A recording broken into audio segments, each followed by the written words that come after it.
ونستعينه ونستغفره ونعوذ بالله من شرور أنفسنا ومن سيئات أعمالنا من يهده الله فلا مضل له ومن يضلله فلا هادي له وأشهد أن لا إله إلا الله وحده لا شريك له وأشهد أن محمدا عبده ورسوله أما بعد فإن خير الحديث كتاب الله وخير الهدي هدي محمد صلى الله عليه وسلم وشر الأمور محدثاتها وكل محدثة بدعة وكل بدعة ضلالة وكل ضلالة في النار. أعوذ بالله من الشيطان الرجيم. بسم الله الرحمن الرحيم. يا أيها الناس اتقوا ربكم الذي خلقكم من نفس واحدة وخلق منها زوجها وبص منهما رجالا كثيرا ونساء واتقوا الله الذي تساءلون به والأرحام إن الله كان عليكم رقيبا. يا أيها الذين آمنوا اتقوا الله حق تقاته ولا تموتن إلا وأنتم مسلمون. يا أيها الذين آمنوا اتقوا الله وقولوا قولا سديدا يصلح لكم أعمالكم ويغفر لكم ذنوبكم ومن يطع الله ورسوله فقد فاز فوزا عظيما. أعوذ بالله من الشيطان الرجيم. وما خلقت الجن والإنس إلا ليعبدون. সম্মানিত উপস্থিতি, আল্লাহর প্রশংসা এবং নবী করিম সাল্লাল্লাহু আলাইহি সাল্লামের উপর দরুদ ও সালাম বর্ষণ করার পর পবিত্র কোরআন থেকে যে আয়াতটি আমি লাস্টে পাঠ করলাম, ওমা খালাকতুল জিন্না ওয়াল ইনসা ইল্লা লিয়াবুদুন, এই আয়াতটিকে সামনে রেখে আর আমার বিষয়বস্তু যা তিনি এখন বললেন আমি জানতাম না আগে, বুঝতে পারলেন? আমার বিষয়বস্তু তৌহিদ আর শিরক, এটা এখন আমি জানলাম। আমাকে আগে কিন্তু বলা হয়নি যে আমার বিষয়বস্তু তৌহিদ বা শিরক হবে। মানে এনারা খুব চালাক চতুর মানুষ, এখানে আলেমদেরকে দেখবেন যে আমরা দেখবো আর বলতে পারি কিনা দেখবে, বুঝতে পারলেন? তো শিরক আর তৌহিদ ব্যাপারটা এরকম না। শিরক করলে জাহান্নামে যেতে হবে, শিরক কি আল্লাহ মাফ করবেন না, হয়ে গেল শেষ। শিরক সম্পর্কে যখন একটা আলোচনা করতে বসবো, এখন তো আপনার কাছে যখন পরিবেশন করতে অনেক ম্যাটেরিয়াল চাইতো, ম্যাটেরিয়াল গুলোকে জমা করে রাখতে হবে তো এই মগজের মধ্যে, বুঝতে পারলেন? পিস টিভিতে যখন বক্তৃতা বা পিস টিভিতে যখন আলোচনা করতে গেলাম, আমার বিষয়বস্তু বেরিয়ে দিল প্রথমে মাহাসানে ইসলাম, মানে ইসলামের সৌন্দর্য। ইসলামের সৌন্দর্য বলে আমাকে তুলে ধরতে হবে। ইসলামের সৌন্দর্য নামাজ, ইসলামের সৌন্দর্য রোজা, ইসলামের সৌন্দর্য যাকাত, ইসলামের না, ওরকম না। ইসলামের সৌন্দর্য এরই ওপরে 100 থেকে 200টা এপিসোড আপনাকে দিতে হবে। একটা বিষয়ের ওপরে 100 থেকে 200 এপিসোড দিতে হবে। তাহলে কত পড়াশোনা করতে হবে, বুঝতে পারলেন? আমার জীবনে পড়াশোনা করেছি অনেক, মদিনা ইউনিভার্সিটিতে পড়াশোনা করেছি অনেক, সারা সারা রাত জেগে পড়াশোনা করেছি, কিন্তু পিস টিভিতে বক্তৃতা করতে গিয়ে যত পড়াশোনা করেছি এরকম মেহনত পরিশ্রম আমি কখনোই করিনি, বুঝতে পারলেন? সকাল 7টায় নিয়ে গেছে শুটিং করতে, ওরা বলে শুটিং এ নিয়ে যাবো। আমি বলছি ভাই ওই শুটিং শব্দটা ব্যবহার করো না, ও শুনতে ভালো লাগে না। ওটা সিনেমা বলারা ব্যবহার করে, শুটিং করা, অমুক করা, তমুক করা। ও শুটিং টুটিং বলো না, বলো রিকর্ডিং করতে হবে। তো ওরা সে ওই বলতে অভ্যস্ত, মানে যারা পিস টিভিতে আমাদের বক্তৃতাগুলো রেকর্ডিং করছিল ওরা সিনেমারই লোক, বুঝতে পারলে? ওরা সিনেমারই ডাইরেক্টর।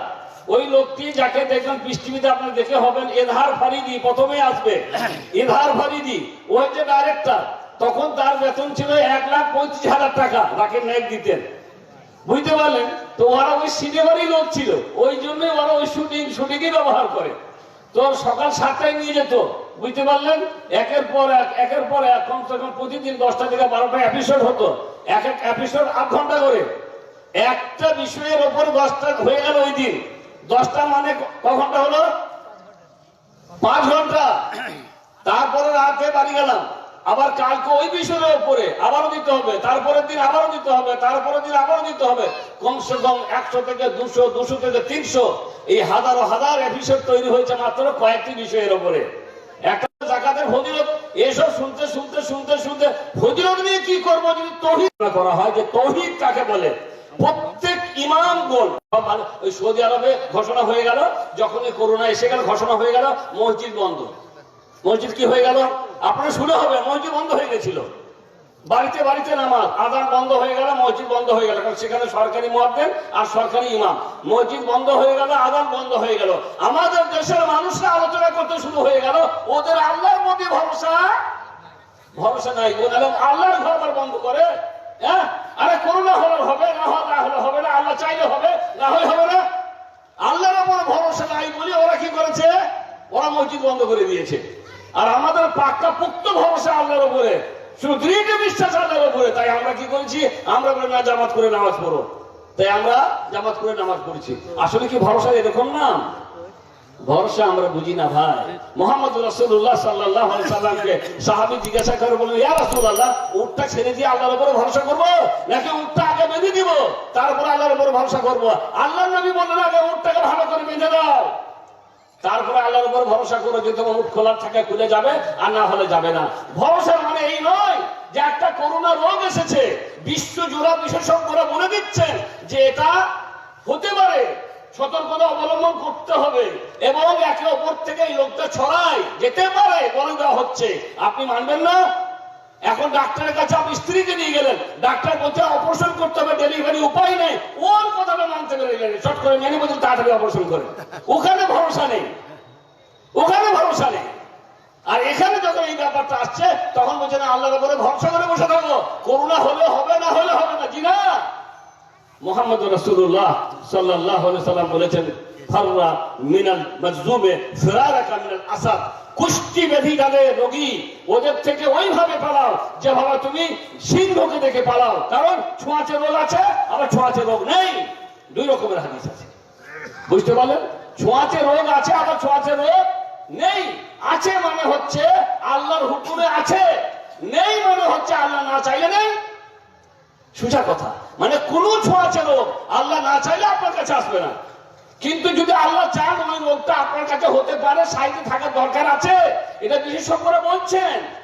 সর্বক্ষেত্রে বিশেষজ্ঞর কথা মানবেন। পেটে ক্যান্সার হয়ে গেছে, তারা আপনাকে চেক আপ করলো, আপনার কি বলে এমআরআই হলো, ব্রেনের সমস্যার কথা বলে দিল, আপনার বিশ্বাস হয়ে গেল।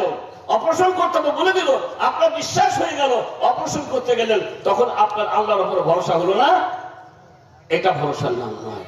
তা আল্লাহ নবী বলেছে ছোঁয়াচে রোগ আছে, আবার ছোঁয়াচে রোগ নেই। আল্লাহ চাইলে আছে, আর আল্লাহ না চাইলে নেই। ওমর ফারুক রাদিয়াল্লাহু তাআলা আনহু এক জায়গা থেকে ছিলেন যুদ্ধ করার জন্য, যখন যাচ্ছেন, যাওয়ার আগেই মনে করে আপনার এই এলাকা ডঙ্কল, নাকি ডঙ্কল কি বলছে, এই ডঙ্কল ঢোকার আগেই খবর চলে গেল যে ওখানে যেন না, ওখানে তাউন রোগ, প্লেগ রোগ যেটাকে বলা হয় মহামারী, তাউন প্লেগ মহামারী সেখানে দেখা দিয়েছে, ওখানে যাওয়া যাবে না।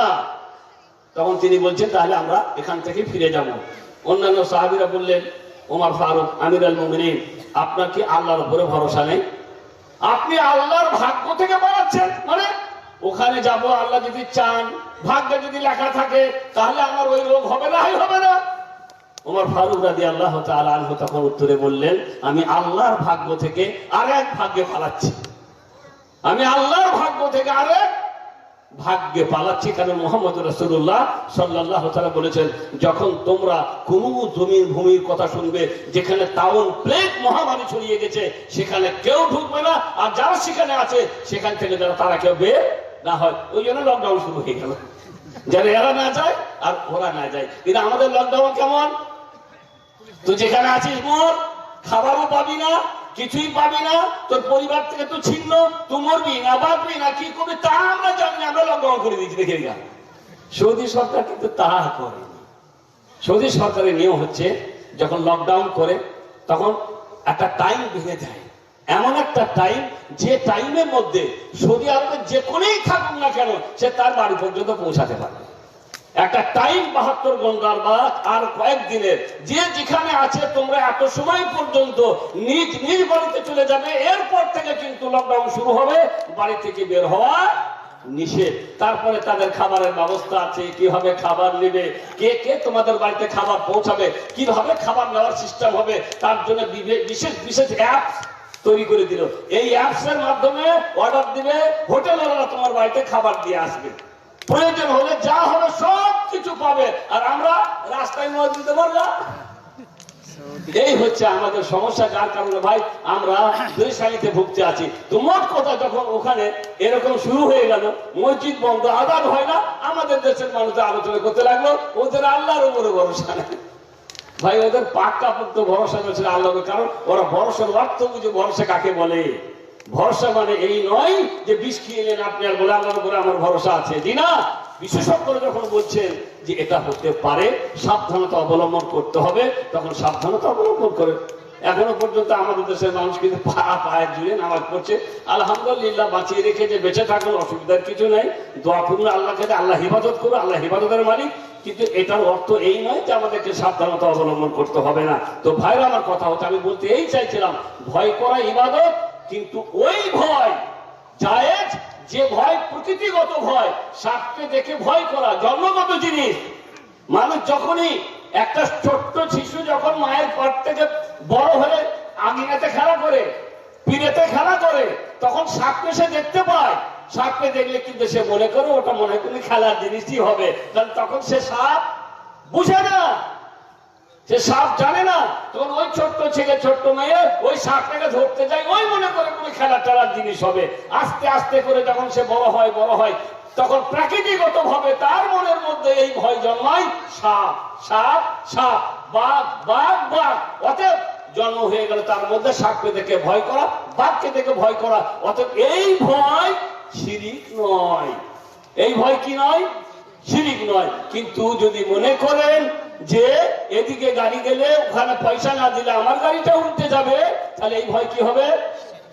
এই ভয় শিরিক হবে। তো ভাইরা আমার কথা হচ্ছে, আল্লাহর তৌহিদের অর্থ হচ্ছে আল্লাহকে সমস্ত ইবাদতের একচ্ছত্র মালিক মনে করা। আল্লাহ ছাড়া কেউ ইবাদতের যোগ্য নয়। আর এই ইবাদতের জন্য মহান আল্লাহ রাব্বুল আলামিন আমাদের কি করেছেন? সৃষ্টি করেছেন। আল্লাহ রাব্বুল আলামিন আমাদেরকে সৃষ্টি করেছেন যে ইবাদতের জন্য, সেই ইবাদতের একমাত্র মালিক হচ্ছেন আল্লাহ। ওমা খালাকুল জিন্না ওয়াল ইনসা ইল্লা লিয়াবুদুন। আমি মানুষ এবং জিনকে সৃষ্টি করেছি কেবল এই উদ্দেশ্যে, যাতে করে ওরা আমার ইবাদত করে। এটা শুধু আল্লাহর উদ্দেশ্য। আপনি আপনার হাত পা বিবেক বুদ্ধি মগজ দিয়ে কাজ করছেন, খাচ্ছেন, আল্লাহ আমাদের কাছে কিচ্ছু চাই না। 24 ঘন্টা আপনি কাজ করে যাচ্ছেন, আল্লাহ কিচ্ছু চাই না।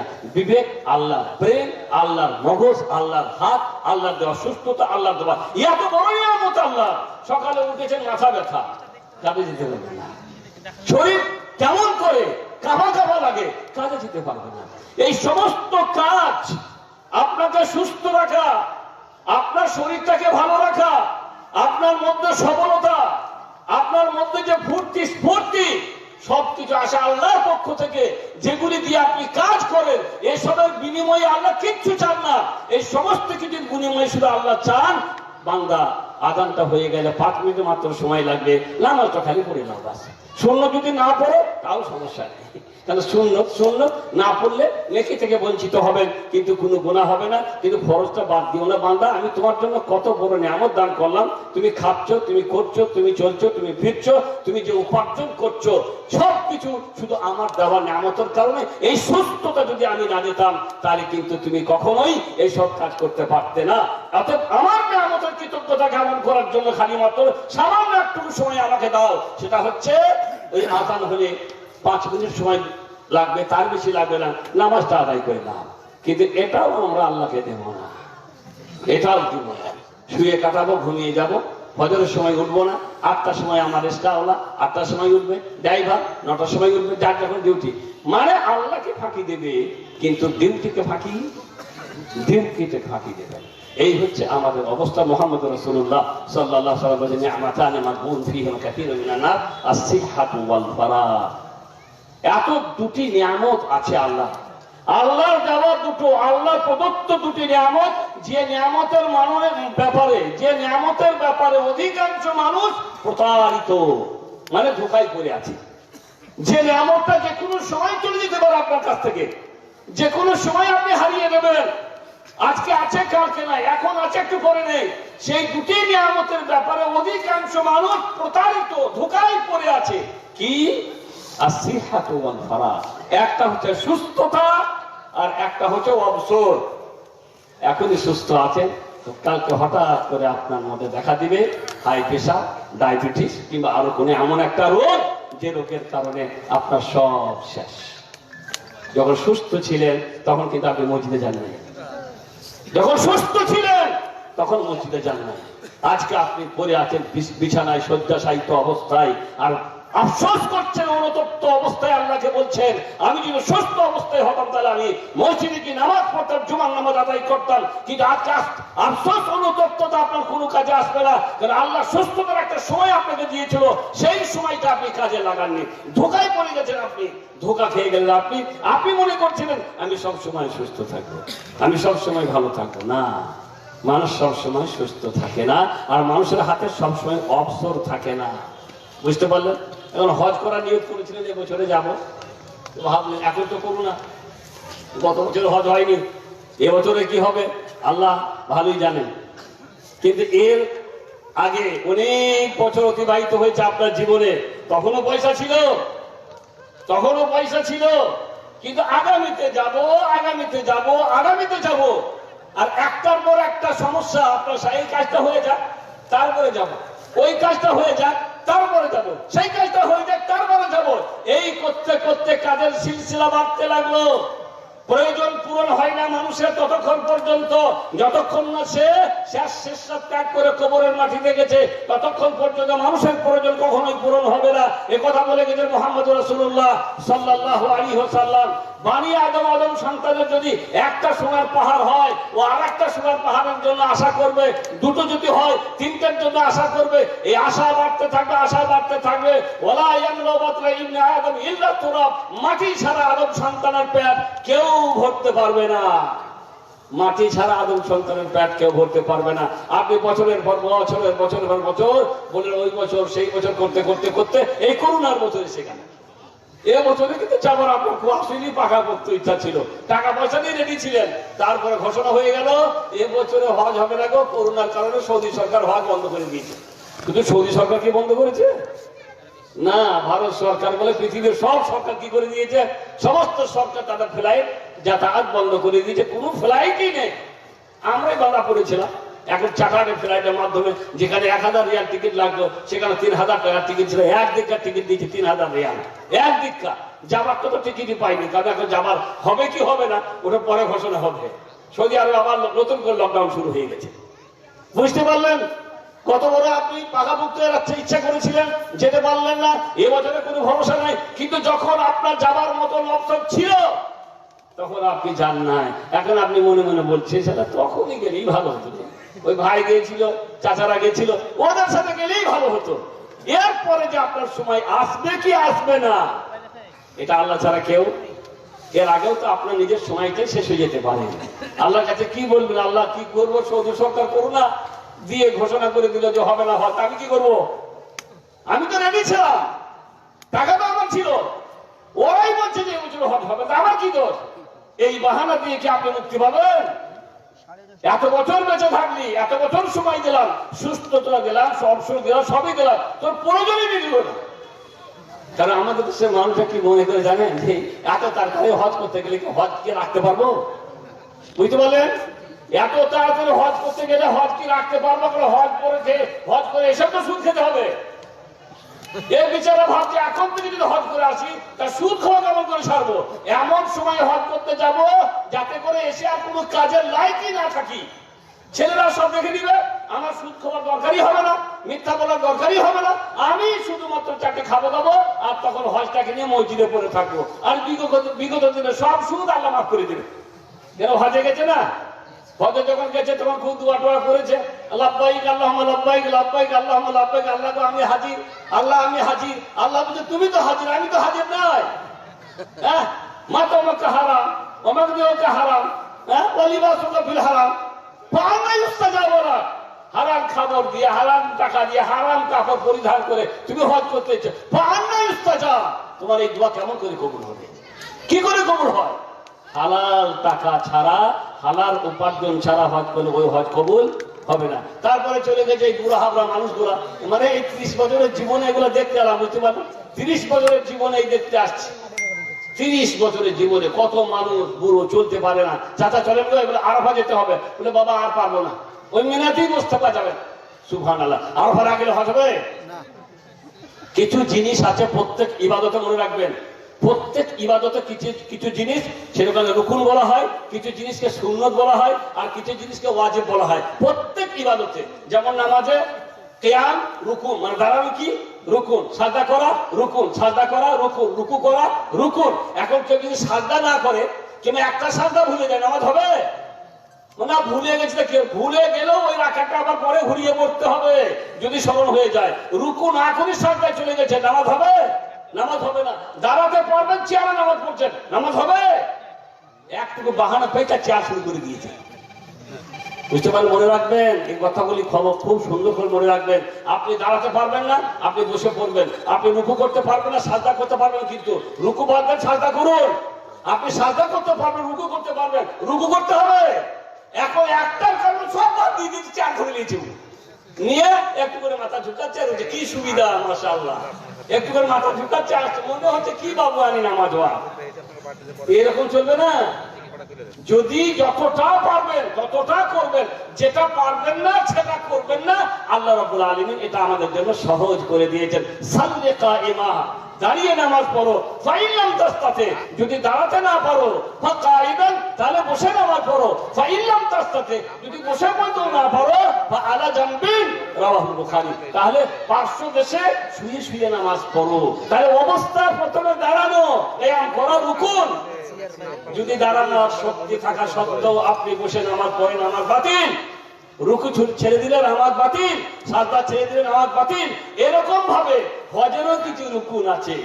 যেমন আরাফাতে না গেলে হজ বাতিল, আরাফা যদি না যান হজ বাতিল। সাফা মারওয়া যদি তওয়াফ না করেন হজ বাতিল।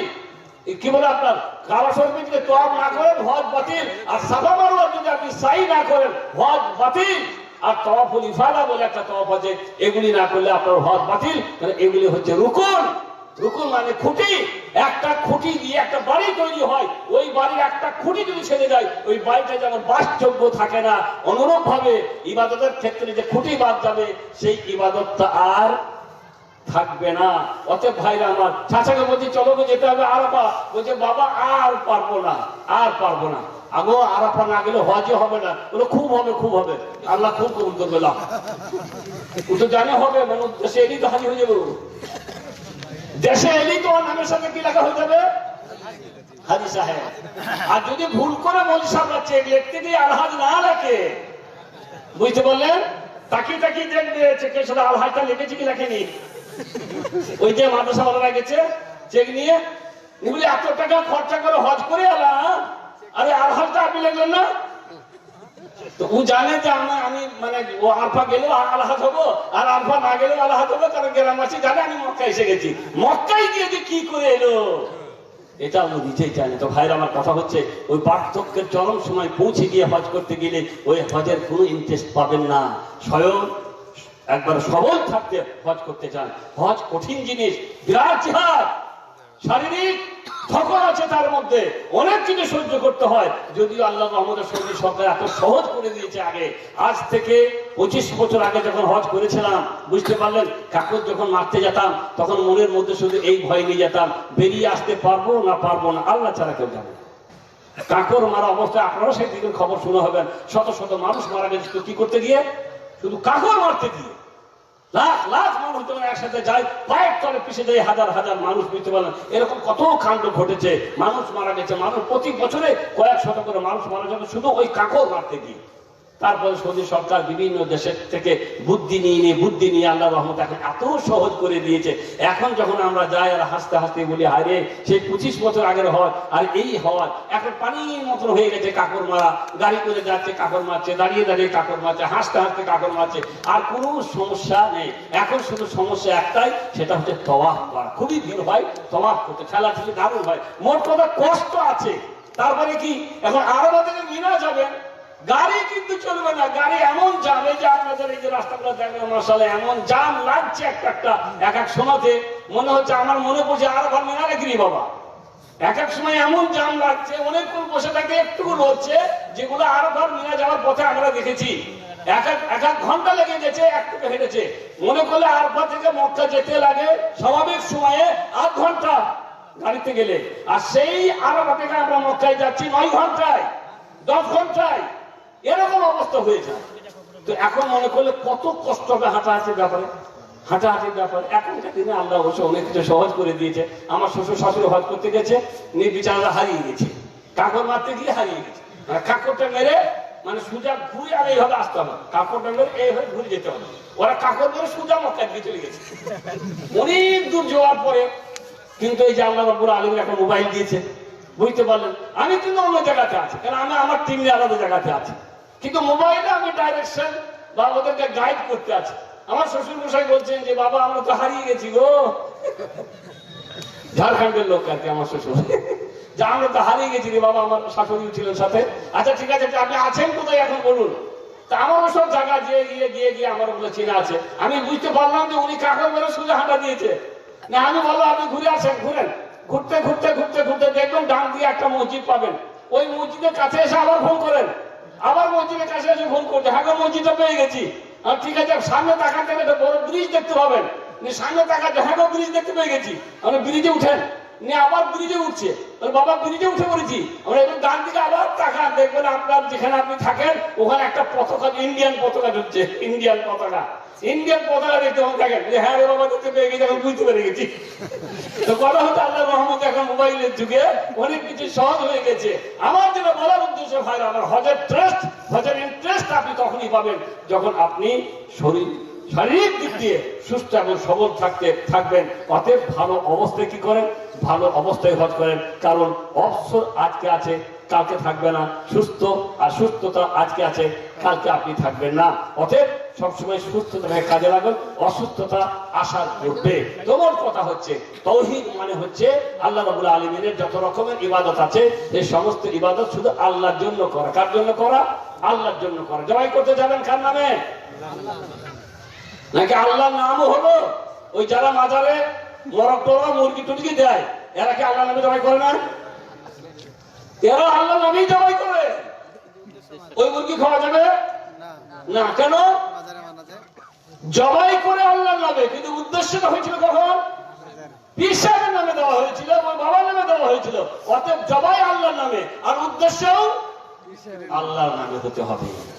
যেমন কোরবানি দিয়ে আমরা জবাই করি বিসমিল্লাহ আল্লাহু আকবার, আর উদ্দেশ্য কি? ইন্না সালাতি ওয়া নুসুকি ওয়া মাহইয়ায়া ওয়া মামাতি লিল্লাহি রাব্বিল আলামিন লা শারীকা লাহু ওয়া বিযালিকা উমিরতু ওয়া আনা আউয়ালুল মুসলিমিন। আমার নামাজ, আমার কুরবানি, আমার জীবন, আমার মরণ কার জন্য? এটা না হচ্ছে নিয়ম। লা ইয়ানালুল্লাহু লুহুমুহা ওয়া দিমাউহা ওয়ালাকিন ইয়ানালুহু তাকওয়া মিনকুম। আল্লাহর কাছে তোমাদের কুরবানির রক্ত মাংস কিচ্ছু চাই না। আরে কুরবানির হাড়গুলো পর্যন্ত চিবিয়ে শেষ করিনি, আর যেগুলো একদম চিবাতে পারি না ওখানে পাশে রেখে হাড়গুলোকে বিক্রি করে অনেক কিছু জিনিস কেনাকাটা করি। আমরা কিছুই ছাড়ি না। চামড়া আগে বিক্রি হতো অনেক দামে, এখন শুনি চামড়া নাকি কোনো দাম নেই। এখন এক সময় আমি দেখেছি চামড়া 1000, 1500, 1200, 1300 দামে কি হয়েছে? বিক্রি হয়েছে। এখন আমার এলাকার খবর বলছি, আমি চামড়া নিতেই চাই না, এমনি ফেলে দিতে হচ্ছে চামড়া, কারণ চামড়ার আর কোনো মান মূল্য নেই। অত সেই সময় চামড়ার টাকা মাদ্রাসা ওনারা অনেক পেয়েছে, এবং আমাদের যেগুলো মাদ্রাসা যেগুলো সরকার দিয়ে চলে না, আমাদের চামড়ার টাকা দিয়ে, ওষুধের টাকা দিয়ে, জাকাতের টাকা দিয়ে যে মাদ্রাসাগুলো চলে সেই মাদ্রাসাগুলো কিন্তু অনেক লাভবান হয়েছে। কি দিয়ে? চামড়ার টাকা দিয়ে। কিন্তু এই হতভাগা চামড়ার টাকাটাও খেলি। অনেকে আছে এই চামড়ার টাকাটা গোস্ত তো খেলেও, হাড়গুলোও খেলো, আর চামড়াটাও পর্যন্ত কি করবে? এই হচ্ছে আমাদের অবস্থা। তো মোট কথা হচ্ছে জবাই হবে আল্লাহর নামে, আর নিয়ত হতে হবে কার নামে? তবে সেটা জায়েজ। আর নিয়ত যদি গায়রুল্লাহর নামে হয় আর জবাই যদি আল্লাহর নামে হয় সেটাও খাওয়া যাবে না। তাই রাসূল কারীম সাল্লাল্লাহু আলাইহি ওয়াসাল্লাম বললেন, মান দাবাহা লিগাইরিল্লাহ লা'নাল্লাহু মান দাবাহা লিগাইরিল্লাহ। আর তার প্রতি আল্লাহর লানত যে গায়রুল্লাহর নামে জবাই করে, তার প্রতি আল্লাহর লানত যে গায়রুল্লাহর নামে আল্লাহ জবাই করে। লা'নাল্লাহু মান লা'না ওয়ালিদাই, তার প্রতি আল্লাহর লানত, অভিশাপ যে তার পিতামাতাকে অভিসম্পদ করে। লা'নাল্লাহ, তার প্রতি আল্লাহর লানত মান আ'বা মুহতাসাব, যে কোনো বিদআতীকে আশ্রয় দেয়। বিদআতীকে আশ্রয় দেবেন না, বিদআতীর সংস্পর্শে আসবেন না যদি আপনার পেটে বিদ্যা বুদ্ধি না থাকে। কথাটা বুঝতে পারলেন? এখন যদি মনে করেন কোন বিদআতী আপনার বন্ধু, কোন বিদআতী, আর আপনি মাশাআল্লাহ জানেন, পাকাপোক্ত ইলম আপনার আছে, তাকে বুঝাবার মতো শক্তি আপনার আছে, তাহলে তাকে বুঝাবার নিয়তে তার সাথে আপনি চলাফেরা করুন, যাতে করে তাকে বিদাত থেকে আমি কি করে বুঝিয়ে আনতে পারি। ও সবে বরাত করে, সবে মিলাদ করে, সবে মিলাদ পালন করে, তার চার্চে করে, চাহরুন করে, ইত্যাদি করে, যাতে করে ওকে বুঝাতে পারি। এই নিয়তে আপনি তার সাথে মিশুন, কিন্তু আগে পুঁজি থাকতে হবে আপনার বুঝাবার মতো। কিন্তু আপনার পুঁজি নেই, ওরই পুঁজি আছে আপনাকে বুঝাবার মতো, তখন আপনাকে দিলে গোমরাহ করে।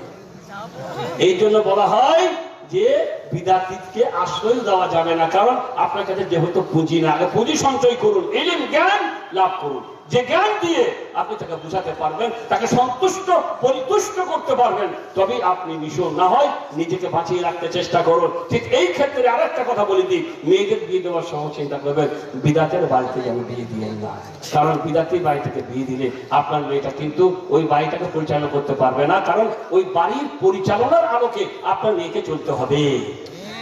তখন আপনার বাবার কথা সে মানতে পারবে না। মেয়েকে বলবে যা আমরা করি তাই তোমাকে করতে হবে, যা আমরা মানি তাই তোমাকে মানতে হবে। তখন ওই মেয়ে অসহায় নারী, দুর্বল নারী, সে কি করতে পারে?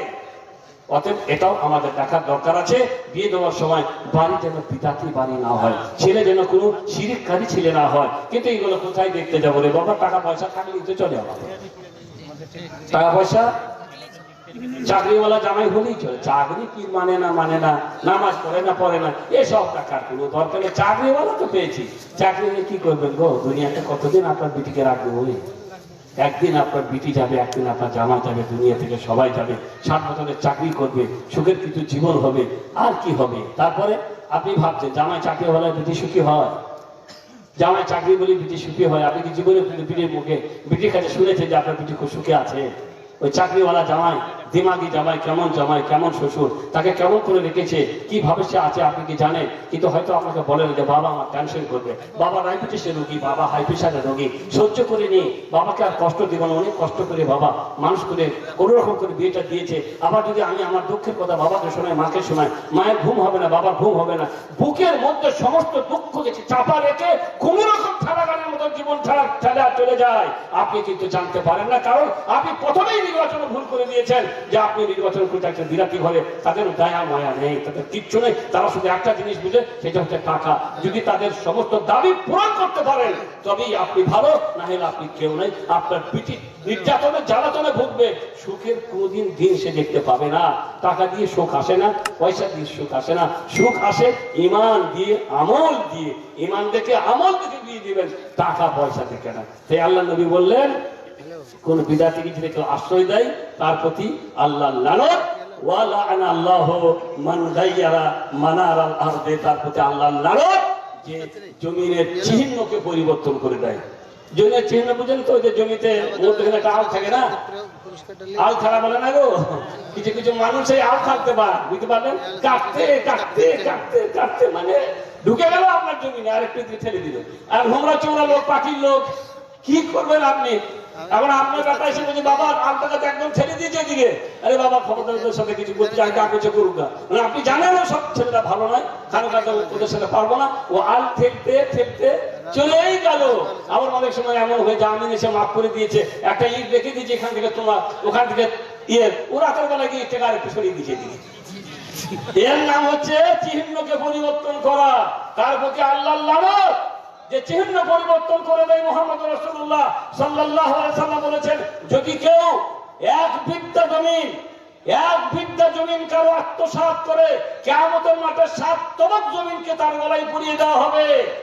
কিয়ামতের মাঠে, মানে বুঝছেন, হাসরের মাঠে একটা দিন হবে 50,000 বছরের সমান। সেই 50,000 বছরের সমান দিনে আপনি দাঁড়িয়ে থাকবেন, ওই 7 তবক জমিনকে মালা করে গলায় পরে আপনি দাঁড়িয়ে থাকবেন। কেমন দুর্বিষহ আর অসহ্যকর জীবন হবে আপনি চিন্তা করেন। কিন্তু মরে যাবেন না, মরতে তো সবাই চাইবে, মরে গেলেই তো ভালো হয়ে যায়। আল্লাহ নবী বলেন সূর্য হবে 1 মাইল দূরে। আল্লাহ, এখন সূর্য কোথায় আছে গো? এখন সূর্য কোথায়? 9 কোটি 30 লক্ষ মাইল দূরে, 9 কোটি 30 লক্ষ মাইল দূরে। এই গরম আসতে শুরু হয়েছে, বুঝতে পারলেন? এত গরম, পাখাও কাজ করছে না, পাখা আরো গরম টানছে, এমনিতে গিয়ে ঘুমাচ্ছে গাছতলাতে। 9 কোটি 30 লক্ষ মাইল দূরে, সেই সূর্যের তাপ সহ্য করা যায় না, আর সেই সূর্য আসবে 1 মাইল দূরে। তাহলে বলেন কি অবস্থা হবে? আল্লাহ নবী বলছেন ঘামে মানুষ আচ্ছন্ন হবে, কারো ঘাম হাঁটু পর্যন্ত, কারো ঘাম গোড়ালি পর্যন্ত, কারো ঘাম কোমর পর্যন্ত, কারো ঘাম গলা পর্যন্ত, কারো ঘাম নাক স্পর্শ করবে, কিন্তু নাক ডুবে গিয়ে মারা যাবে না। কেন? মরে গেলেই তো বেঁচে যায়, মরবে না, শুধু অস্বস্তি আর কষ্টকর জীবনে তারা থাকবে। তো ভাইরা, আমার কথা হচ্ছে যে রাসূল করিম সাল্লাল্লাহু আলাইহি সাল্লাম বলেছেন যে জবাই করা ইবাদত, এই ইবাদতে কাউকে শরীক করা যাবে না। এই জবাই শুধু আল্লাহর নামে আর আল্লাহর উদ্দেশ্যে হতে হবে। এইভাবে যত রকমের ইবাদত আছে সেই সব ইবাদতকে আল্লাহর নামে করার নাম হচ্ছে তাওহীদ। সব নামাজ করবে একমাত্র, এই সব ইবাদতকে একমাত্র আল্লাহর নামে করবে, এর নাম হচ্ছে আল্লাহ রাব্বুল আলামিন যে তাওহীদের কথা আমাদেরকে বলেছেন, এই তাওহীদকে তিন প্রকারের বলা হয়। তিন প্রকারের তাওহীদ বলা হয়, মানে তাওহীদ একত্ববাদ। একত্ববাদ তিন প্রকারের। একটা হচ্ছে তাওহীদুল রুবুবিয়্যাহ, মানে রব হওয়ার ব্যাপারে তিনি একক। রব হওয়ার ব্যাপারে মানে রবকে সৃষ্টি করেছেন কে? আকাশের মালিক কে? জমিনের মালিক কে? হাওয়া চালান কে? বৃষ্টি বর্ষণ কে? পানি দেন কে? মৃত্যু মালিককে, জীবনদাতাকে, রিজিক দাতাকে, এই সমস্ত জিনিসকে বলা হয় রব। রুবুবিয়্যাহ, প্রতিপালক একমাত্র আল্লাহ। আল্লাহ হচ্ছে একমাত্র প্রতিপালক, এটার নাম হচ্ছে তাওহীদুর রুবুবিয়্যাহ। দুই নম্বর আছে তাওহীদুল উলুহিয়্যাহ, মানে ইবাদত, নামাজ, রোজা, হজ, যাকাত, এই যত রকম ইবাদত বললাম, এই সমস্ত ইবাদতের মালিক একমাত্র আল্লাহকে যদি আপনি মনে করেন, তার মানে হলো আপনি তাওহীদুর রুবুবিয়্যাহকে, তাওহীদুল উলুহিয়্যাহকে বিশ্বাস করেন। আর একটা তাওহীদ হচ্ছে তাওহীদুল আসমা এবং সিফাত। তাওহীদুল আসমা এবং সিফাত, আল্লাহর যত নাম আছে সেই সমস্ত নামকে আপনি বিশ্বাস করবেন। মানে আপনি জানেন আল্লাহর একটা নাম আল্লাহ, আল্লাহর একটা নাম রহমান, আল্লাহর একটা নাম রহিম, আল্লাহর একটা নাম কাদির, আল্লাহর একটা নাম সাত্তার, আল্লাহর একটা নাম গাফফার। এইভাবে আল্লাহর 99টি নাম মোটামুটি আমরা জানি। কটা? 99টা নাম আছে না আরো বেশি আছে? আর নাম নেই?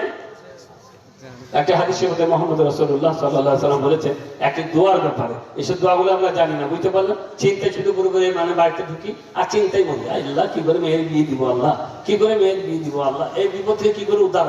আল্লাহ নবী বলছেন যখন চিন্তাই পড়ো, উৎকণ্ঠা ভুগতে আছে, দুশ্চিন্তায়, এই দোয়াটা পড়ে নিও, আল্লাহ ব্যবস্থা করে দিবে। দোয়া কি? আল্লাহুম্মা আনতা রাব্বি, আল্লাহুম্মা ইন্নী আবদুক, ইবনু আবদুক, ইবনু আমাতিক, নাসিয়াতি বিয়াদিক, মাদিন ফিয়া হুকমুক, আদলুন ফিয়া কাদাউক, আসআলুকা বিকুল্লি ইসমিন হুয়া লাক সাম্মাইতা বিহি নাফসাক আও আনজালতাহু ফি কিতাবিক আও আল্লামতাহু আহাদান মিন খালকিক আও ইসতা'সারতা বিহি ফি ইলমিল গায়বি ইনদাক আন তাজআলাল কুরআনা রাবিয়া কলবি ওয়া নূরা সাদরি ওয়া জালাআ হুদরি ওয়া যাহাবা হাম্মি ইল্লা যাহাবাহু আল্লাহু হাম্মাহু।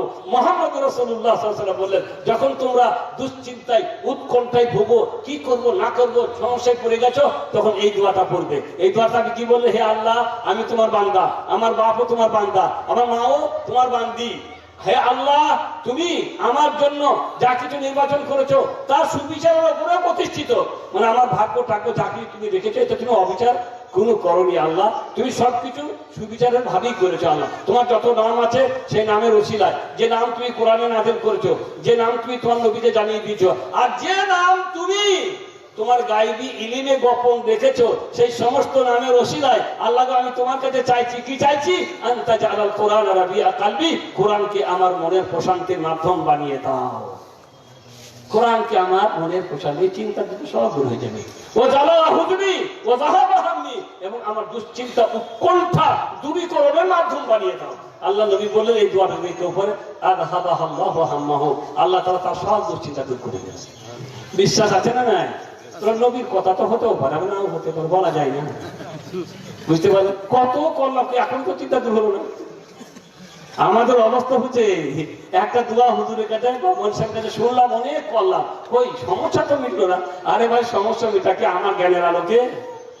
আল্লাহ নবী বলছে দোয়া কোনোদিন রদ হয় না, দোয়ার তিনটে অবস্থা হবে। ভাই সঙ্গে সঙ্গে কারেন্ট কবুল হয়ে যাবে, আর যা চাইছেন তাই পেয়ে যাবেন, কারেন্ট কবুল। আর না হয় আল্লাহ রাব্বুল আলামিন যে দোয়া করছে সেই দোয়ার কারণে একটা আগত বড় মুসিবতকে আল্লাহ দূর করে দিয়েছেন, আপনি বুঝতে পারলেন না। কি 3 নম্বর হচ্ছে এই দোয়াটা করার কারণে আল্লাহ রাব্বুল আলামিন আপনার জন্য সংরক্ষিত রেখেছেন, এর বদলা আল্লাহ কিয়ামতের মাঠে দিতে রাখেন। কোনটা চান আপনি? বেশি খানা দরকার না বেশি খানা দরকার?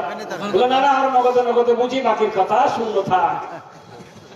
বুঝতে পারেন? এই হচ্ছে আমাদের অবস্থা। মোট কথা দোয়া বিশ্বাসের সাথে করবেন, দোয়া কোনোদিন রদ হবে না। কথা বলেছেন মুহাম্মদ রাসূলুল্লাহ সাল্লাল্লাহু আলাইহি ওয়াসাল্লাম, ওমা ইয়ানতিকু আনিল হাওয়া ইন হুয়া ইল্লা ওয়াহয়ু ইউহা। আর তিনি মুহাম্মদ সাল্লাল্লাহু আলাইহি ওয়াসাল্লাম নিজের পক্ষ থেকে তিনি কোনো কথা বলেননি। তিনি তাই বলেন যা বলতে তাকে প্রত্যাদেশ করা হয়, ওহী করা, ওহীর আলোকে তিনি বলেন, নিজের কথা নিজের পক্ষ থেকে কিছু বলার তার অধিকার ছিল না। অতএব এই দোয়া তিনি বলেছেন আল্লাহর পক্ষ থেকে, এর ফজিলত আল্লাহর পক্ষ থেকে বিশ্বাসের সাথে করলে অবশ্যই আল্লাহ দুশ্চিন্তা কি করে দেবেন, দূর করে। আমি বলতে চাইছিলাম যে আল্লাহ 99টা থেকেও বেশি নাম আছে, আমাদেরকে যেটা মানতে হবে আল্লাহ যত নাম আছে সেই সমস্ত নামগুলি আল্লাহ। এই নামে কাউকে শরীক করা, অন্য কাউকে আল্লাহ বলা যাবে না, কাউকে রহমান বলা যাবে না। আমাদের সমস্যা, যদি কারো নাম রাখে আব্দুর রহমান তো আব্দে বাদ হয়ে যায়, তোমাকে রহমান নামই ডাকি। এ রহমান শুনবে, এ রাহিম শুনবে, আব্দুল সাত্তার সাত্তার হয়ে যায়, আব্দুল রাজ্জাক রাজ্জাক হয়ে যায়। না, ঠিক নয়, এগুলো মনে রাখবেন। কারণ রাজ্জাক আল্লাহ ছাড়া কেউ নয়, সাত্তার আল্লাহ ছাড়া কেউ নয়। আপনার ছেলে যার নাম রেখেছেন সে আব্দুল সাত্তার, সাত্তারের বান্দা, ওকে সাত্তার বলে রাখবেন না। তো মোট কথা হচ্ছে তাওহীদ, আসমা আর সিফাত আল্লাহর নাম এবং আল্লাহর গুণাবলী। মানে কি জানেন, মানে এই নামগুলোর সাথে একটা করে গুণ আছে আবার। যেমন রহমান আল্লাহর নাম, আর দয়া করা আল্লাহর গুণ। রহমান আল্লাহর নাম, রহমান মানে দয়া, দয়া করা আল্লাহর গুণ। সাত্তার আল্লাহর নাম, সাত্তার মানে গোপন করা, আর গোপন করা আল্লাহর গুণ। তো আল্লাহর নামের সাথে আল্লাহর একটা গুণ আছে, সেই নামকে বিশ্বাস করবেন, আর গুণকেও কি করবেন, গুণকেও বিশ্বাস করবেন। তো প্রথমত তাওহীদের কথা হচ্ছে যে আল্লাহ রাব্বুল আলামিনের জন্য সমস্ত ইবাদতকে আল্লাহর জন্য করবেন, একা কাউকে শরীক করা যাবে না। আর 3 প্রকারের ইবাদত, এই তাওহীদকে আপনি বিশ্বাস করবেন। 3 প্রকারের ইবাদতকে আপনি, তাওহীদকে আপনি কি করবেন, বিশ্বাস করবেন। সেই সাথে আর একটা কথা বিশ্বাস করবেন যে মহান আল্লাহ রাব্বুল আলামিন, মহান আল্লাহ রাব্বুল আলামিন তিনি আসমান ও জমিন সৃষ্টি করার পর আরশে আজিমে সমাসীন আছে। কোথায়? এখন আমাদের মাঝে অনেক মানুষ আছে, আল্লাহ সব জায়গাতে থাকে, আল্লাহ সব জায়গাতে থাকে। মহান আল্লাহ রাসূল সাল্লাল্লাহু আলাইহি সাল্লাম যখন আবু বকরকে সাথে করে নিয়ে গাওয়ার শহরে আত্মগোপন করলেন, গাওয়ার শহর বলা হয়, আত্মগোপন করলেন।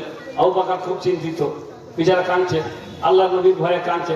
কাফেররা খুঁজতে খুঁজতে খুঁজতে খুঁজতে সে গোয়া পর্যন্ত চলে গেছে। আবু বকর তাকে পাগড়ি দেখতে পাচ্ছে, তখন ভয়ে কাঁদছে, চোখের ফোঁটার পানি আল্লাহ নবীর দেহে পড়েছে। তাড়াতাড়ি জেগে গেছে, কি ব্যাপার আবু বকর, তুমি কাঁদছো কেন? দেখেন হুজুর এত কাছে চলে এসছে, ওরা যদি ওদের পায়ের দিকে তাকায় তাহলে ওরা আমাদেরকে দেখতে পেয়ে যাবে। আল্লাহ নবী বলে, মা জান্নাকা ফি ইসনাইনি আল্লাহু সালিসুহুমা লা তাহজান ইন্নাল্লাহা মা'ানা। হে আবু বকর, তুই কি মনে করো আমরা দুজন না, আমাদের সাথে আরেকজন আছেন, তিনি হলেন ইন্নাল্লাহা মা'ানা, আল্লাহ তাআলা আমাদের সাথে আছে। আল্লাহ কি গুহাতে ছিলেন নাকি? আল্লাহ গুহাতে ছিলেন তো? কে ছিলেন ওখানে? আল্লাহ, আল্লাহর জ্ঞান, আল্লাহ সংরক্ষণশীলতা, আল্লাহ দেখছেন, সব খবর রাখছেন। অতএব আল্লাহ আমাদের সাথে, আমাকে দেখছেন। আল্লাহ, আল্লাহ বলেছেন হিজরত করতে, আমি হিজরত করেছি। এখন নিরাপদে মদিনায় পৌঁছে দেওয়ার মালিককে আল্লাহ পৌঁছাবেনি, তাহলে আমাকে বের হতে বলতেন না। অতএব চিন্তা করো না, আল্লাহ আমাদের সাথে আছে। মুসা আলাইহিস সালাম ওই নীল দরিয়ার কাছে পৌঁছে গেল বনী ইসরাঈলকে নিয়ে। এদিকে ফেরাউন পেছনে পেছনে ধরে ধরে আসছে, এইদিকে অথই সমুদ্র পানি বইতে আছে, পানি দেওয়ার কোনো ব্যবস্থা নেই। এর লোক তখন খুব গালাগালি দিতে শুরু করে দিল, মুসা তুমি এমন কি কাজ করলে? আরে এর নৌকা টোকার ব্যবস্থা করতে, আগে বড় বড় পানির জাহাজের ব্যবস্থা করতে, এখন কোনো ব্যবস্থা করেনি। ফেরাউন পেছন দিকে আসছে, যদি ধরা পড়ে সবকে জবাই করে পানিতে ফেলে কাটবে, একটাকে ছাড়বে না। ইয়ে তুমি কি করলে? মুসা আলাইহিস সালাম তখন নির্ভীক। নবীরা কোনোদিন ভয় খায় না, মুদিরা চিন্তিত হয় না, চিন্তাও করেন না, ওরা নির্ভীক। বলে চিন্তা করো না, আল্লাহ কাল্লা ইন্নাল্লাহা মাই সাইয়াহদিন, আল্লাহ আমার সাথে আছেন, তিনি আমাকে অবশ্যই পথ দেখাবেন। আল্লাহ আমার সাথে আছেন। আল্লাহ কি ছিলেন নাকি মুসা আলাইহিস সালামের সাথে? জি না, আল্লাহ রাব্বুল আলামিন মুসাকে দেখছেন, মুসা আল্লাহ নির্দেশে বের হয়েছেন, অতএব আল্লাহই ব্যবস্থা করবেন। আল্লাহ ব্যবস্থা করে দিলেন। আল্লাহ বললেন লাঠির সমুদ্রে মারলো, 12টা রাস্তা তৈরি হয়ে যায়, পেরিয়ে চলে যাবে।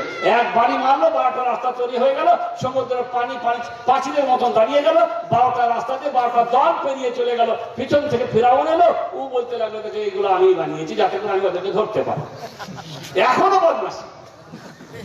তারপর বলো চলো দেখি ধরি, মধ্য দরিয়ায় যখন পৌঁছালো, আল্লাহ বললেন পানিকে, আমার নদী মুসা পেরিয়ে গেছে, এখন তুমি যেমন ছিল ওরকম হয়ে যাও। ডুবতে শুরু করলো, বললো আমান তো আল্লাহ আমানাত বিহি বানু ইসরাঈল, আমি এখন ওই আল্লাহর উপরে ঈমান আনছি যে আল্লাহ ছাড়া সত্য কোনো আল্লাহ নেই, এবং আমিও বানু ইসরাঈলের মতো করে আল্লাহর উপরে ঈমান আনছি, এখন ঈমান আনছি। মানে ও বুঝতে পেরে গেছে এখন আমাকে আসল আল্লাহ ধরেছে, যে আল্লাহ ধরলে আর বাঁচার কোনো উপায়, আর বাঁচার কোনো উপায় থাকে না। আল্লাহ কি বললেন, আল্লাহ ওয়াকাদ আসাইত, এতক্ষণ বুঝতে পারলে? এতদিন তোমাকে বোঝাবার বহু চেষ্টা করলাম, এখন ঈমান আনা তোমার কোনো কাজে। বলার উদ্দেশ্য ভাইরা আমার, যে আল্লাহ সব জায়গায় থাকেন। আল্লাহ কোথায় আছেন? আরশে আযিমে থাকেন। একজন সাহাবী, তার কিছু ছাগল ছিল, সেই ছাগলগুলি একজন দাসী চড়াচ্ছিল। একটা কোনো ছোট, সেই বাঘের থেকে ছোটগুলোকে কি বলা হইল? হরল বলি, ছাগল ধরে পালে। শিয়াল, শিয়ালের থেকে একটু বড় হয় আর কি, বুঝতে পারলেন? হ্যাঁ, হাই না, জি ঠিক বলেছেন, হাই না, ছাগল নিয়ে পালিয়ে গেছে। তো সাহাবীর রাগ হয়েছে, আর তো মেয়েটাকে এক চর মেরেছে।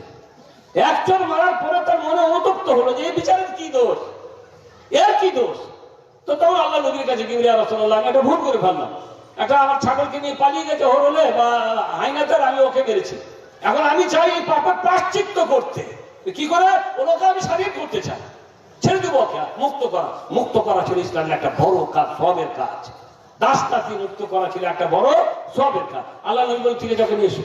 আল্লাহ নবীর কাছে ওকে নিয়ে আসা হলো। আল্লাহ নবী কি বললেন? আইন আল্লাহ, আল্লাহ কোথায়? দেখেন আল্লাহ নবী কথা বললেন যে, বলতো সূরা ফাতিহা পড়ো দেখি। সূরা ইখলাস জানো? সূরা ফাতিহা জানো? আচ্ছা, নিদরে দেওয়ার দোয়া কি গো জানো? এলা এই বলে জিজ্ঞাসা করলেন না, এগুলো তো পরের ব্যাপার, আগে আল্লাহকে জান, এগুলো পরের ব্যাপার। তো আল্লাহ কি জানলি না? ওমা কাদারুল্লাহ হাক্কা কাদে, আল্লাহ বলেছেন মানুষ আমার যথাযথ সম্মান করে না। এবার আল্লাহকে যদি বলেন সব জায়গাতে আল্লাহ আছে, সম্মান করা হবে? তাই আল্লাহ বলছেন ওমা কাদারুল্লাহ হাক্কা কাদরিহি, মানুষ আমার যথাযথ সম্মান করে না। তাই আল্লাহকে আল্লাহ তাআলা যেভাবে তার পরিচয় দিয়েছেন ওইভাবে আল্লাহকে জানতে হবে। আল্লাহ সব জায়গাতে থাকেন না। এখন কোন মতবাদ আছে, হ্যাঁ, সবই বলে আল্লাহ, সব ঈশ্বর, সবস্বর বিশ্বাস, যাকে বলা হয় ওয়াহদাতুল ওজুদ। ওই দেখবেন যে আমাদের কবি নজরুল ইসলামের একটা কবিতা আছে, কবি নজরুল একটা কবিতায় আছে, কে তুমি খুঁজেছো জগদীশে ভাগ আকাশ পাতাল জুড়ে, কে তুমি খুঁজেছো বনে জঙ্গলে, কে তুমি পাহাড় চড়ে, হ্যাঁ, বুকের মনিরে বুকে ধরে তুমি খুঁজে তারা দেশে, কে তুমি খুঁজেছো জগদীশে ভাই আকাশ পাতাল জুড়ে, কে তুমি ফিরেছো বনে জঙ্গলে, কে তুমি পাহাড় চুড়ে। মানে কোথায় আকাশ পাহাড় তুমি খুঁজে বেড়াচ্ছ? আল্লাহকে কোথায় খুঁজে বেড়াচ্ছ? কোথায় যাচ্ছ? বুকের মনিরা বুকে ধরে তুমি খুঁজো তারা দেশ।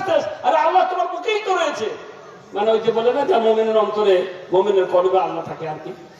স্রষ্টারে খুঁজো, সৃষ্টি হয়েছে তোমার পাবেছে, তুমি আছো চোখ বুঝে, স্রষ্টারে খুঁজো, আর আপনারে তুমি আপনি খুঁজেছো পৃথিবীতে ঘুরে। মানে তুমি তো স্রষ্টা, মানে তুমি তো আল্লাহ, আল্লাহ তোমার মাঝে তো আছে। এটাকে বলা হয় ওয়াহদাতুল ওজুদ। না, এরকম বিশ্বাস করলে আল্লাহর যথাযথ সম্মান করা হবে না। তো বাইরে আমার কথা হচ্ছে, সংক্ষিপ্ত আকারে 3 প্রকারের তাওহীদকে বিশ্বাস করবেন। আল্লাহ ছাড়া সত্য কোনো মাবুদ নেই, আল্লাহ ছাড়া সত্য কোনো রব নেই, আর আল্লাহর যত নাম আর যত গুণাবলী আছে, এই নাম আর গুণাবলীতে কাউকে শরীক করা যাবে না। অতএব ক্ষমা চাইবেন আল্লাহর কাছে, তওবা করবেন আল্লাহর কাছে, এই আল্লাহ রাব্বুল আলামিনের গুণাবলীকে বিশ্বাস করে শুধু আল্লাহর কাছে চাইবেন। দ্বিতীয় নম্বর একটা ছোট্ট পয়েন্ট যেটা দিয়েছেন, সেটা হচ্ছে শিরিক। শিরিকটা একটুখানি বলে আমি শেষ করে দেব ইনশাআল্লাহ তাআলা। শিরিক কাকে বলে? শিরিক কাকে বলে? শিরিক হচ্ছে আনতাজআলা লিল্লাহি নিদ্দান, আপনি আল্লাহর সমকক্ষ কাউকে মনে করবেন। শিরিক হচ্ছে আপনি আল্লাহর মতো, আল্লাহর সমকক্ষ কাউকে মনে করবেন। আল্লাহ সমকক্ষ কাউকে মনে করলে সেটা কি হয়ে যাবে? শিরক হয়ে যাবে। আর আল্লাহ কোরআনে বলেছে, ইন্নাল্লাহা লা ইয়াগফিরু আন ইউশরাকা বিহি ওয়া ইয়াগফিরু মা দুনা যালিকা লিমান ইয়াশা। আল্লাহ তাআলা শিরক ব্যতীত অন্যান্য যত গুনাহ আছে সমস্ত গুনাহকে আল্লাহ কি করে দেবেন? সমস্ত গুনাহকে আল্লাহ রাব্বুল আলামিন মাফ করে দিবেন। কিন্তু শিরকের গুনাহকে আল্লাহ কখনোই আল্লাহ মাফ করবেন না। এইভাবে রাসূল কারীম সাল্লাল্লাহু আলাইহি ওয়াসাল্লাম যত হাদিস বর্ণনা করেছে কাবিরা গুনাহ সম্পর্কে, আলা উনাব্বিউকুম বিআকবারিল কাবায়ের, আলা উনাব্বিউকুম বিআকবারিল কাবায়ের, ক্বালু বালা ইয়া রাসূলুল্লাহ, ক্বালা আল ইশরাকু বিল্লাহ। আমি কি তোমাদেরকে মহাপাপের কথা বলে দেব? বলে হ্যাঁ বলুন। বলে সবথেকে বড় মহাপাপ হচ্ছে আল্লাহর সাথে কি করা? আল্লাহর সাথে শিরক করা। যত মহাপাপ আল্লাহ নবী জিজ্ঞাসা করেছেন, সমস্ত মহাপাপের প্রথম নম্বরে যে কথাটা এসেছে সেটা কি? আল্লাহর সাথে শিরিক করা। লুকমান আলাইহিস সালাম তার ছেলেকে নসিহত করার সময় বলেছিলেন, ইয়া বুনাইয়া লা তুশরিক বিল্লাহ ইন্না শিরকা লাযুলমুন আযীম। বাবা খবরদার শিরিক করো না, শিরিক হচ্ছে সবথেকে বড় জুলুমের কাজ। শিরিক হচ্ছে সবথেকে বড় জুলুমের কাজ। জুলুম কাকে বলে জানেন? আমরা জুলুম সাধারণ ভাষায় বুঝি, কেউ কাউকে মারলো অন্যায় ভাবে, কেউ কারো কেড়ে নিল অন্যায় ভাবে, এগুলো হচ্ছে জুলুম করা। কিন্তু আসলে জুলুমের আবিধানিক অর্থ কি?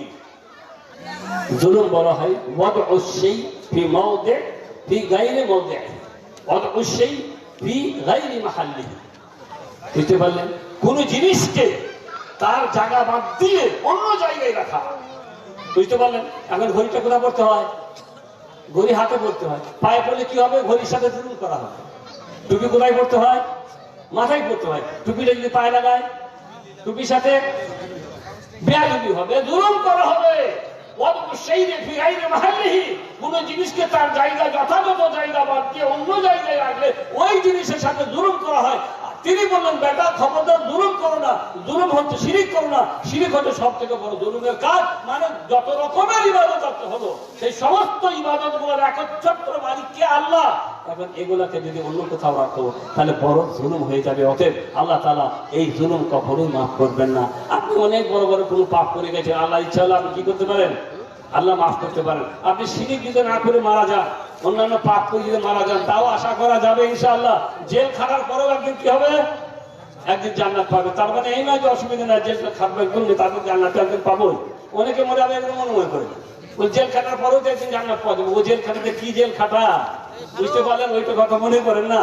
বাকি হচ্ছে যে আল্লাহ তাআলার কাছে এই আশা রাখা যাবে, শিরিক ছাড়া যদি মারা যান আল্লাহ অবশ্যই কি করতে পারেন?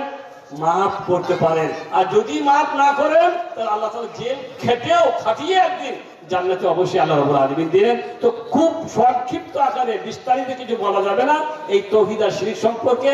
আবার কোন সময় আল্লাহ তৌফিক দান করলে শুনবেন ইনশাআল্লাহ তাআলা। আল্লাহর কাছে দোয়া করি আল্লাহ রাব্বুল আলামিন যেন আমাদেরকে যা কিছু শুনলাম সেই শোনা অনুযায়ী আমল করার তৌফিক দান করেন, তাওহীদকে বিশ্বাস করে এবং শিরক থেকে যেন আল্লাহ রাব্বুল আলামিন আমাদেরকে বাঁচান এবং আমাদের শিরক থেকে বেঁচে যেতে পারি। ওয়া সাল্লাল্লাহু আলা নবিয়িনা মুহাম্মদ ওয়া আলা আলিহি ওয়া সাহবিহি।